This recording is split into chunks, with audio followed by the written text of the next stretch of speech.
Welcome to Gun News in 5 minutes or less, where we will talk about events and happenings in the gun industry, ammunition pricing and so forth, politics related to firearms, personalities, new releases on the market, and anything else I can fit in. This is brought to you by Dr. Drake 63. If you've been paying attention to gun industry news, you know that the Marlin company was sold from the Remington Group to the folks at Ruger. That deal was completed last fall. Ruger purchased licensing rights as well as assets from Remington for a sum of about $28 million.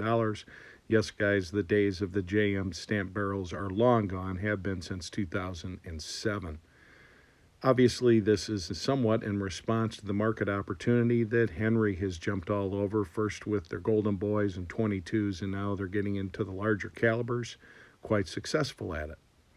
Ruger CEO Chris Killoy, in a conference call with investors a couple weeks ago, mentioned that 100 truckloads of equipment and product has been moved from various Remington manufacturing facilities, such as Alabama, to the Ruger plant in Mayodan, North Carolina.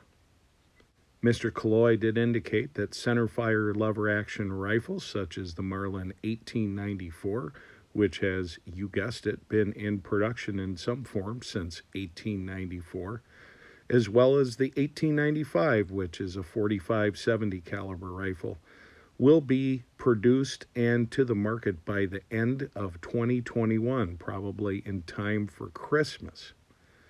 And of course, you're going to see the Marlin 336, which is their best-selling lever action of all time.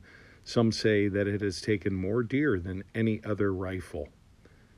Marlin history goes back to 1870 when John Marlin started the company, and for years they've offered a wide range of rifles all the way from bolt-action centerfires, including lever actions, which they're mainly known for. Mr. Killoy did indicate that they have some production issues to figure out in the creation of the new Marlins. Ruger's very reliant on a technique called investment casting. For years, Marlin was all about forging receivers, things of that nature. So we'll have to see how that technology translates into the new production of the Marlins. Killoy did also mention the Model 60, but no date for when that might be re-released. It has long been a direct competitor with the Ruger 1022 in the semi-auto 22 long rifle category. The 1022 has huge aftermarket accessory support. It's very popular. It's not the same gun. It functions with a rotary detachable magazine. You can even get them holding up to 25 rounds. And the question remains, do folks in today's market want to load a tube-fed magazine as opposed to detachable box? Here we have the Marlin 39A, which many say is the best lever-action 22 ever made. That's debatable. Beautifully crafted, both in terms of the fit, the finish, as well as the quality of the wood used. The question is that something that Ruger can bring back? They're going to need to if they want to get into the 22 lever-action market that Henry has done so well in. So we'll have to see where that goes. As mentioned earlier, it's unclear at this point what the breadth of the product line that Ruger is going to offer in terms of the Marlin tradition.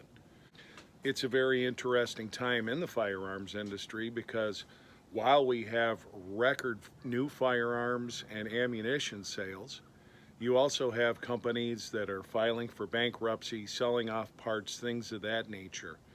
So what's the market going to look like point forward? I guess we'll see.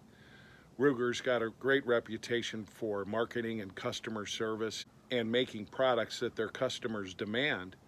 The question remains, will their customers demand the same level of quality, fit, and finish, as well as variety, that was offered by Marlin for years? Ruger purchased Marlin for what I consider a steal. About $28 million for all of their equipment, as well as their name and licensing rights. So it'll be interesting to see what they do with this. And this has been Gun News in 5 minutes or less. If you would like to have updates, please click the subscribe button.